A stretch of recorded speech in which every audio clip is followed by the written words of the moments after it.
All right. Welcome to day 8 of posting 3 TikTok videos and 1 YouTube vlog every day. Yeah, fuck. It's 1:27 a.m. I'm doing this one a bit later than I have been, or at least, wow, yeah, you can tell I'm tired. The past week I've been doing these videos right before I film and right before I make my short videos, but today I'm doing it after, and so I'm about to go to bed right after this, and I think it would have been nicer if I did this earlier. I'm sure I would have been more coherent, but today I wanted to talk about sort of the struggles I've been dealing with the past couple days, especially with this content creation challenge for myself, and just how I'm thinking about it, how I'm working through it. I feel like today was especially hard, and yesterday actually. Even after I made the video about showing up even when you don't feel like it, I made those 3 videos and posted the vlog at 4 a.m. I went to bed around 6 a.m. But then the next day, I felt the consequences of being sleep deprived and staying up so late. And so yesterday, I actually only posted 1 video. I wrote 3 scripts, but I only posted 1 video on TikTok, and that was tough. It wasn't even that it was like super late, because I was free the whole day after around noon or so. I got home, and then I just couldn't get the energy to make my videos. I shot a video for my friend, and then I went to get dinner with my parents, and then it was like 10 p.m. and I was just pooped. I was gonna go to bed, but right as I got home, as I was about to go to bed, I was like, okay, no, like, I literally made the video yesterday about showing up, so the least I can do is make 1 video. So I went to a cafe, and it took me like 3 hours to make 1 video, just because of how tired I was and how spent I was. But I did it, I got it done, and then I went home, and I slept like 10 hours last night. After that, I slept a good amount, but I didn't sleep well. I think I've just been still catching up from the sleep deprivation of this past week, just seeing friends and doing a bunch of stuff. So yeah, today was like brutal for me, just trying to get work done. I went to a local library for several hours, journaled for a bit, try to write down some ideas, and just nothing was coming. I wasn't getting any inspiration. I tried watching some videos on productivity, and that helped a little bit, but I was just fuzzy. I went for a walk. I got some food. I had some caffeine, but I just didn't really have much energy. And so I ended up taking a nap in my car, for a couple hours, and then I went to the gym and I got more food, and then by the time I was ready to start writing, it was like 10 p.m. again, or maybe closer to 11.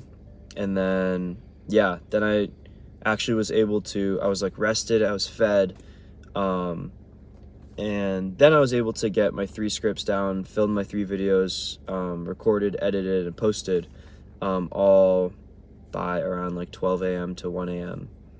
And then I don't know, frankly, I can't tell you what I've been doing for the past hour since I posted those videos.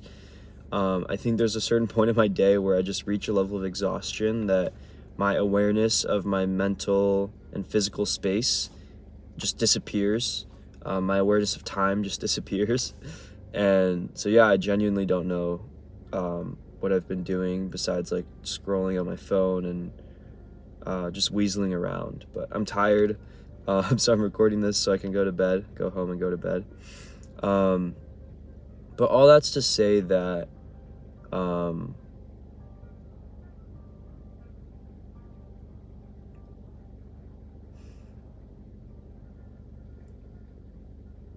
all that's to say that this is all part of the process.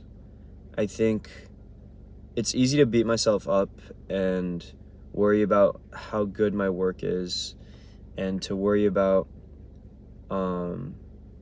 whether or not this is a priority for me, and like all this stuff, and like how hard it is and figuring it out. But I think every day that I'm showing up and at least trying to make things work, trying to find a way to enjoy this more, trying to improve it 1%, get a little bit better, as long as I show up, that's what counts. That's what makes progress. Because the biggest battle for me is going from 0 to 1. It's going from not doing to doing. And even though it feels like my progress is slow, like I look at my content and I compare it to the people that I want to be like, or that I want to that inspire me. I look at it and I'm like, this is garbage. And I look at the performance and it's not performing how I want it to. And I get this sort of reality check that I'm not at the level where I want to be. I'm not as good as where I want to be. And that can be really discouraging, because it feels like, I'm like scratching this lottery ticket inside of me, and I'm scratching it, and the number that I get is disappointing. It's not what I want to see. And that's why a lot of people don't do things. They don't try new things. They don't challenge themselves, because they're scared to discover that they're not as talented, they're not as special as they hoped they were, as their parents told them they were when they were a kid. They've been taught that failure is a bad thing, and that you should avoid it, and that you should only focus on what you're good at and just really refine that. But I think there's so much more to be found in life when you get out of your comfort zone and you challenge yourself and you confront failure. And in the face of failure, in the face of mediocrity, like, you decide that you're still going to work to improve yourself, and you still decide to believe that it's possible to improve yourself. And I think the most successful people are the people who recognize this, and they face it, and they like deal with their insecurities, not by running away from them, but by like confronting them and facing them head on.